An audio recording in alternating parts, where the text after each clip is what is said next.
DreamMachine. My name is Arun. And my name is Patricia. Hey Patricia, up for a cracking one today? Yes, indeed. Oh, hey Chuck. Okay, then let's. Why don't we go straight into it? Because I can't wait. All right, let's do it. Cool.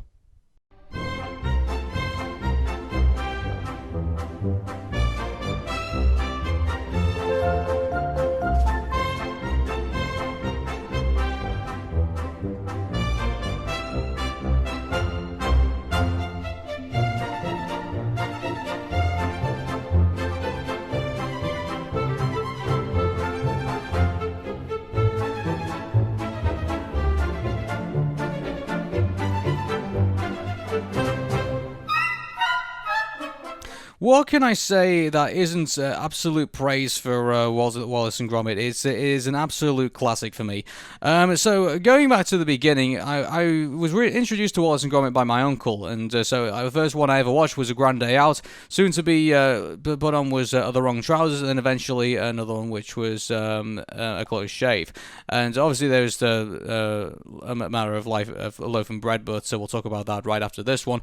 And so this for me was going to be the phenomenal one, and definitely have to say while I turn off my phone, one of the films that I was really looking forward to when it was announced, and that is Wallace and Gromit: The Curse of the Were-Rabbit. And for me, this film is phenomenal. Yeah, it's actually funny that we mentioned about Wallace and Gromit because, it recently, the voice actor behind Wallace had passed away. I believe it was last year or the year before. So rest in peace. Peter Sallis. Peter Sallis, yeah. So rest in peace to him. And yeah. But another thing that we have to mention is that for this is the second movie that was produced by Aardman Animation, with the first one being Chicken Run. So Wallace and Gromit has a bit of a much more has a much more stronger following than something like Chicken Run, in which Chicken Run was based off of like an original story. So seeing Wallace and Gromit based off of shorts, having a theatrical movie, it was definitely a bit of a risk, but I think that it definitely paid off because I believe that Wallace and Gromit was actually nominated for an Oscar. Mm-hmm. And yeah, it was. I absolutely enjoyed it. I actually went out on the first day that it got released, and everyone in that place was laughing. And maybe it was. I do admit, maybe it was because obviously it's Wallace and Gromit is a British is a British product, and so it's something that I would say the vast majority of people have grown up with in the UK, and dare I say it's probably Aardman Animation in the UK is just it's one of the, I'm trying to find the best way to probably describe it, because I wouldn't say it's on the par with Disney, and I wouldn't say it's on par with some of the other American properties out there. I do admit that they're probably bigger, but for Aardman Animation, the fact they had that kind of that British charm, like kind of like, I guess you could say it's kind of like Cosgrove Hall when they did Danger Mouse, and they did the Avenger Penguins, and they did I guess you could say it's another British success story, I guess you could say. Yeah, I'm sorry. I actually interpreted the nomination. They actually won the Oscar for Best Animated Film. Sorry, I thought that's what I thought you meant. I thought they said that they'd actually. That's what I meant. I'm sorry, but Howl's Moving Castle was actually nominated for this one, which it makes sense because it was released in Japan, and then we got it in America a year later. And then the third one was Tim Burton's Corpse Bride, which it was all right. Must have been another weak year for animated films if Corpse Bride was in it. Well, Corpse Bride was a bit of a I guess you could say kind of like a Frozen effect. I mean, it kind of developed this cult following, and then it just expanded. Even to this day, I still see cosplayers still going as Corpse Bride. I guess so. To me, it's just okay. Yeah, it is. So anyway, going back to Wallace and Gromit, so the story is that there's going to be this massive vegetable competition, and everyone's worried about that the vegetables are going to get eaten by all sorts of pests, and obviously they have a rabbit infestation currently going on at this time. So it's up to Wallace and Gromit with their anti-rabbits and pesto devices to go around and capture all the rabbits and make sure that they don't harm the vegetables. And so the problem is that they're having to do it in the humane way, which is where they basically capture them and put them all in battery hutches and everything underneath the underneath the house, and it gets to a point where it starts to become uncontainable. And so I guess you could say, no, I don't think you can compare it to Ghostbusters. I don't think, because it's kind of difficult because comparing it to Ghostbusters, it probably is the most easiest way to compare it to, because you have a guy who's busting rabbits, if you want to say it. The only difference is that Gromit doesn't talk, so he doesn't have like a lot of like one-liners. And Wallace is very charming, so you have like a group of two as opposed to like a group of four, and it takes place around the countryside in the UK as opposed to like in the New York City. I guess maybe you could kind of call it like a British equivalent of Ghostbusters for like younger kids, but it's still very, very different. Mind you, can you imagine if Hollywood had total control over this? It'd be kind of like, if something's furry and it looks too cute, who are you gonna call? Like, it's like, yeah. I'm pretty glad that Aardman Animations still retains control over Wallace and Gromit. Yeah. So I think in regards to the story, I think it's very strong. I think because you have enough for obviously the predicament that the town is currently going through, and you have aspects enough for there to be conflict between obviously Wallace and then obviously the villain of the movie, which we'll get into because I have a lot to say about that. Unfortunately, well, not very good things to say about that, but unfortunately. Yeah. But I mean, you have Lady Tottington, you have like the little romance going on between him and Wallace, and so and also you have the townspeople are a riot in this film. Every single one of them, and I love Peter Kay as the police officer in this. I think he's really hilarious. Yeah, he's a well-known British comedian, and the probably the most funniest line I love from this whole thing is that when they're all gathered up in the church and when they're trying to figure out what caused all this ravaging of like eating all the vegetables, and he turned around and says, "Well, I believe it's arson," and they all turn around and say, "Arson," and he's like, "Yeah, someone arson around." One of you lot. It's like, and then at that point and the priest, you gotta love the priest. Like he's the one that makes everything so over dramatized in this whole thing. Like through the over religious iconography of it all, and the building up the superstition of what's going on, outside of the what's actually kind of like what's transpired, if you will. So he's the one actually, bringing the haunting of the were-rabbit and creating like all this. You could say it's quite, metaphorical. If you want to compare a character from Ghostbusters, he's kind of like the Lewis, in which he's very neurotic and he's kind of panicking all the time and mentioning about like the different monsters and ghouls and ghosts that are haunting around New York City. So I guess that could be kind of like a comparison. Yeah, I tell you what, I'm gonna probably do it first here. I'm actually gonna try and not give spoilers away because I really want people who are gonna be listening to this to actually watch this. Okay, actually. That sounds good to me. If you prefer because I know we kind of go into spoiler territory with all of these films, pretty much, including our favorite Pixar ones as well. But I really don't want to spoil the end of it all for for people because I really want people to kind of like see this. But I think what they did with the were-rabbit, I think, was very, very clever. I think. Yeah, it is very and it's very, very action-packed, and it's very suspenseful, which I really did not expect to see. Yeah, but the were-rabbit itself, like, it throws you, like, this whole time, you kind of have the idea of what you think the were-rabbit is and what caused the were-rabbit, because there's one bit of the movie where, obviously, they try and stop the rabbits in this experiment of, like, thinking about vegetables. And and they use Wallace's negativity towards vegetables to try and stop the rabbits from doing that. And it's the result of that experiment, and you think, oh, why? So that's the reason what's caused the were-rabbit. But no, it kind of throws you. It throws you a massive curveball, like in the at the end of the second act, and it's like it just comes right at you when it's first revealed that, oh wow, this isn't what I thought it was going to be, and I just love that about it. So that's great about it as well. So the priest is alright. I mean, what do we think of Lady Tottington from playing Helena? She's okay. she kind of like flirts a lot with Wallace, and she's kind of like very hoity-toity at times, but I mean, she's all right. Hmm. And I think because they kind of like allure into that, you think that them and Wallace are gonna have a relationship. In actual fact, apparently in the deleted scenes, they actually had Lady Sausage actually going off with Albert McIntosh, the police officer.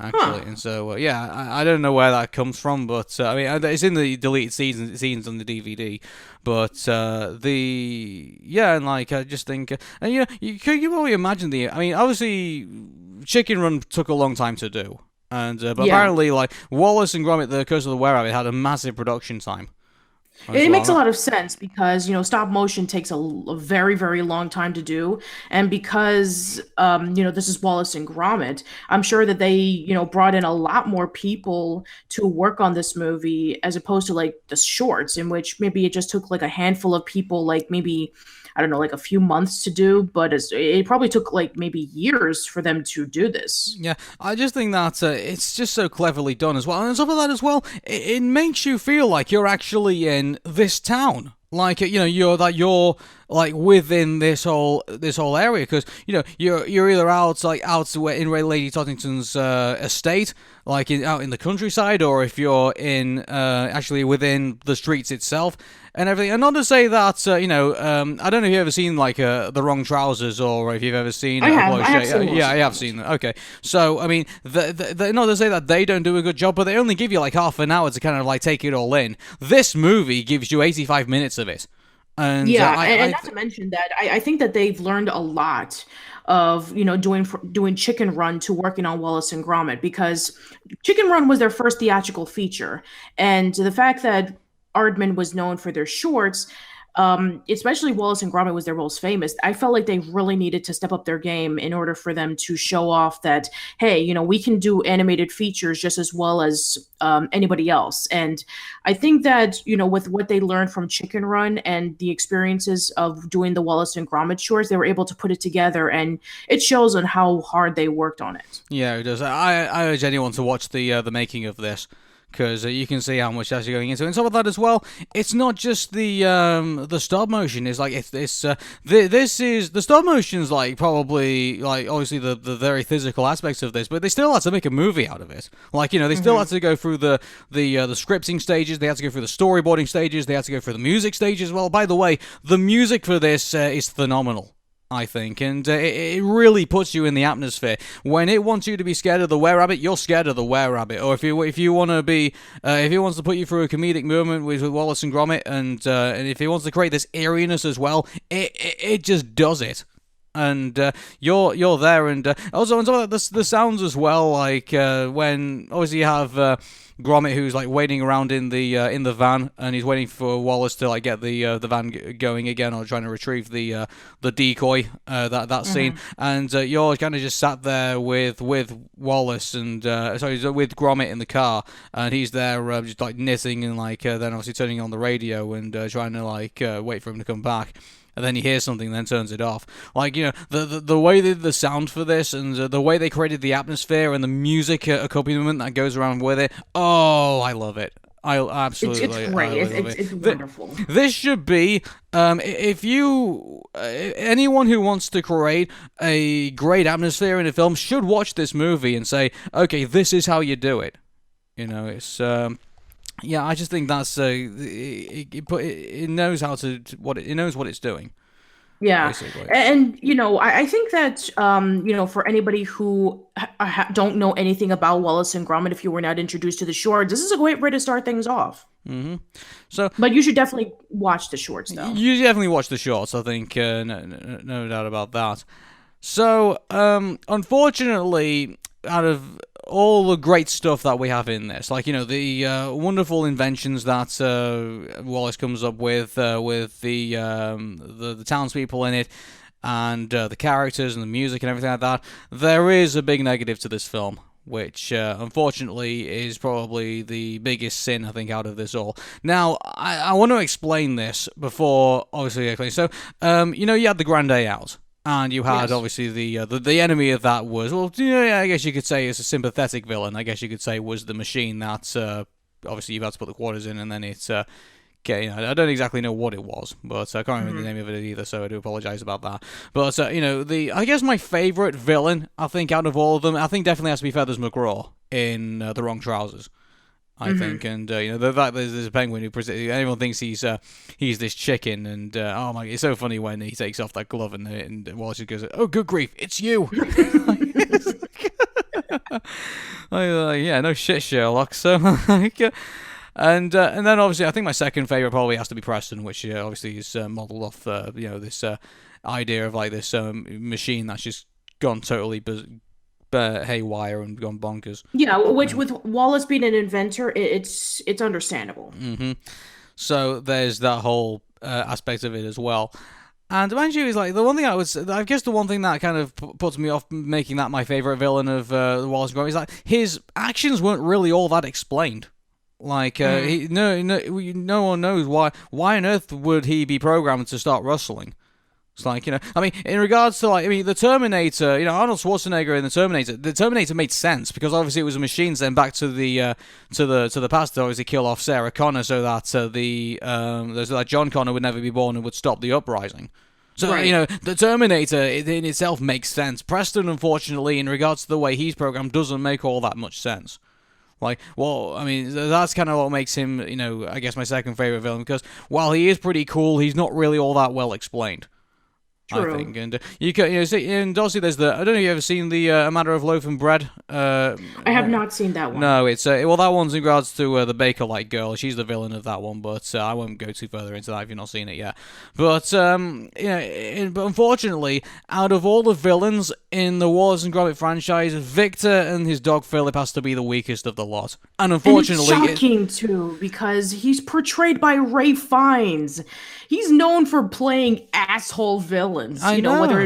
Whether it be like Ramesses from Prince of Egypt, or Voldemort from Harry Potter, or Aemon Goeth from Schindler's List. It's the kind of guy that you just despise. Yeah, it's like the only other person I could think of which I could make him more despicable will probably be Gregory Irons, who played Scar in The Lion King. Like, it was, it's a shame that, they had this really talented villain, actor who can play villains brilliantly. He is Voldemort. At the end of the day, it's Harry Potter, one of the most despised enemies of cinema, if not in literature, and he's brought into here to play a Wallace and Gromit villain. You think he's going to be the best thing, but he's not. He's the weakest thing in that film, and it's so disappointing. And it's so stereotypical too. Just like he's just this like upperclassman who has a dog, and he just hates Wallace and his invention for absolutely no reason. Apparently, like, he's jealous that Lady Tauntington is like really attractive to Wallace, even though Wallace doesn't really see her that way. And he's kind of like getting the wrong idea, and it really sucks, because you would think that maybe his actions would probably be a lot more sinister. Yeah, but I guess for Wallace and Gromit, maybe they thought. Here's the thing. I'm not saying that his thing is not sinister. I just think it's stereotypical. It's something that we've already seen before. Like we know we're familiar already with this villain. Like if you've not seen Beauty and the Beast, and if you've not seen some other, I mean, what other movies have this type of villain? Oh, you mean like, the rich, handsome, good-looking guy like Gaston? Yeah, and like, dare I say, you could even say, what's his name in, I'm not doing very good with names today, the prince in Frozen. Hans. Hans, yeah, Prince Hans, you could say that, this is a villain that we've already seen. Like, if you've never seen any other villain ever in another movie, then obviously Victor will come as a surprise to you. But if you're cinema veterans like me and Patricia, and who have gone through the Disney Renaissance era and have gone through the best aspects of Pixar, and currently going through DreamWorks films on DreamMachine as we speak, like, this is a villain we're already familiar with. And it's a shame, really, because it made me feel like maybe I don't know. It would have been nice, kind of like a surprise. Like, I don't know, if Victor decides, I'm going to need some help with this, so I'm going to spring Feathers McGraw out of prison, and we see him again. Maybe that's probably would have, instead of having Philip, he probably had like Feathers McGraw kind of like chasing him down and like trying to stop all sorts. To get revenge for what happened in the wrong trousers. I admit, then it would mean you'd have to explain what happened in the wrong trousers and expand the time of the film. But it's just like Victor on his own, and Philip is just a throwaway character. I mean, I think any. And also on top of the jokes that he did as well, like I do admit they come out of nowhere a little bit, and they did get a massive chuckle from the audience, and they got a massive chuckle from me. I will admit that. But in regards to the villains of this film, comparing them to the other villains we've had in Wallace and Gromit, they're not the strongest. Yeah. I guess they haven't really like mastered like villains as of yet when it came to like featuring them in a theatrical movie, because they would do slightly better in the other movies. Yeah, I do admit there's one scene I do like, which is where he's with the when he's with the Reverend, and like they're saying like, okay, in order to beat the were-rabbit, you need nerves of steel and a bullet, and like they go a bullet, and then there's like a thunderclap after that, and he's like, yeah, a bullet. It's like a bullet, like, yeah, a bullet, like a bullet, and like he kind of goes on like that. That bit was funny, I do admit that. And watching them do the screen tests for that is so hilarious to watch, because they pretty much had to put like fake hair on a guy and like had to model off like what the lighting would be and stuff like that. So watching that was quite fun. But There's nothing much else to this villain, really, except maybe just the antics that kind of like just go on around him, rather than kind of like him himself. Like unfortunately he's an interchangeable villain, and he's not that great, and we're probably not gonna. He's probably the last person we'll remember in this film, unfortunately, and that's a massive shame. Yeah, it is. Yeah. Who knows? We might get maybe in the next Wallace and Gromit thing, we might get a better villain. Well, who knows? Yeah, well, for this would be actually the last Aardman Animation film that would be distributed from, actually the second to last animated Aardman Animation film to be distributed by DreamWorks, because, well, we'll discuss about that another time on, how eventually Aardman would shift over to Sony to have their movies distributed. Yeah, well, maybe depending on, here's the thing, like Aardman Animation for me, I feel, they can do some things right. I think the majority of things they can do right. I think. Yeah. Yes, of course, they're not perfect by any imagination. I think Pixar has told us about how studios have mortality. I think they definitely tell. But in regards to Aardman Animations, the majority of stuff they do is actually quality. Yeah, I still feel, in my opinion, that Early Man is their weakest film, because even after watching that movie in theaters, I still don't remember anything about it other than that stupid plot twist. Is that a DreamWorks film? No, that is not. That is Sony. Okay, then. So, so guys, unfortunately, we can't tell you about our opinions of Early Man yet, because, obviously we need to do a Sony series before we start doing that. And oh my goodness, will that be kind of hard to stomach? Yeah, but don't worry, we will be discussing about our final Aardman Animation film to be distributed by DreamWorks, but unfortunately, we're not going to end on a happy note with that one. No, I guess not. But anyway, so, we've been through this. Even though, regards of what we've just ranted about in the last couple of minutes, I still believe Wallace and Gromit right now is probably the strongest DreamWorks film that we have. Yeah, it's a debate on whether some people prefer Wallace and Gromit or Chicken Run, but yeah, it's I would say that, with their own property, especially that since Wallace and Gromit is very well known amongst people who grew up with it, then yeah, I think that it might be their strongest film. Mm-hmm.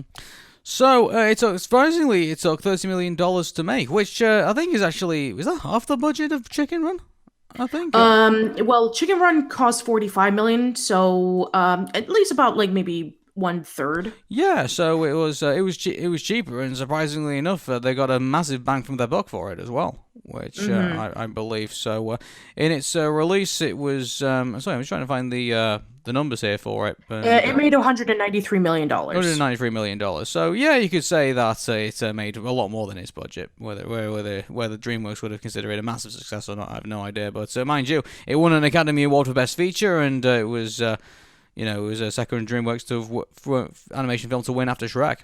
So Yeah, well, yeah, that's true because Shrek and then Wallace and Gromit. So, yeah, I'm surprised that the movie that followed with Wallace and Gromit, with Aardman Animation, was a box office failure, which we'll discuss about more. But yeah, I'm glad that Wallace and Gromit did win because it just showed you that, something like Wallace and Gromit can, be Oscar worthy. hmm I think eventually, I think I probably will talk about Wallace and Gromit. I think in far more detail. I think after talking about this, I really do want to talk about this series that Aardman Animation brought out, and so. Yeah, and it's a shame that nothing new came out of Wallace and Gromit. It's been like 10 years since. Well, there was a matter of loaf and bread, so there was That was some. that was what I was talking about. That came out 10 years ago. Oh wow! So yeah, I think I think eventually we will. It's kind of like the Muppets, they'll they go away, but then they start to come back again. So I think eventually we will see something Wallace and Gromit related. I think somewhere in the future, hopefully they will Yeah, but unfortunately have to. exactly. I was just about to say they're gonna have to replace Peter Sallis as Wallace, though. Yeah, mind you, I don't think Peter Sallis played Wallace. I think in the video game, I could be wrong, but I don't think he played the Wallace in the video games. I don't think so. There Oh, are okay. there are there are people who can obviously reprise the role. Who that's going to be, we Sure. have no idea. But yeah, so I do admit to hardcore Wallace and Gromit fans, it won't be the same without Peter, and I do admit that 100%. It's kind of like why how people kind of like argue how Kermit the Frog's never been the same since Jim Henson passed away, and that was a long time ago. Like Yeah, yeah. everyone kind of defines Jim Henson as the Kermit the Frog sound, if you will. And I mean, it's a lot easier for Hey Arnold fans because obviously they have a plethora of of Arnolds to choose from in regards to Yeah, his exactly. voice. There are six voice actors for Arnold, and, Yeah, and well, people have chosen their favorites. well, seven you know. if you include Rusty Flood, who played a younger Arnold. But I mean, yeah, I think in regards to Peter Sallis, I mean, we're going to miss him deeply, and I Mhm. think. That's definitely going to be whoever takes it. If Wallace does come back and they give it to somebody else, I think we're going to notice. I think the hardcore are definitely going to notice how different it is. But who knows? Yeah, yeah. They could find somebody who has the same has that passion for it. So who knows? But, Yeah, but in the meantime, I'm glad that we were able to have a really great movie to discuss about in 2019. Which I know that we kind of said that Madagascar was okay, but hey, at least we got something nice to follow up on. Which unfortunately, next week we're gonna go back into the bottom of the barrel. yeah. But until then, I'm Aaron. And I'm Patricia. Take care and have a cracking day.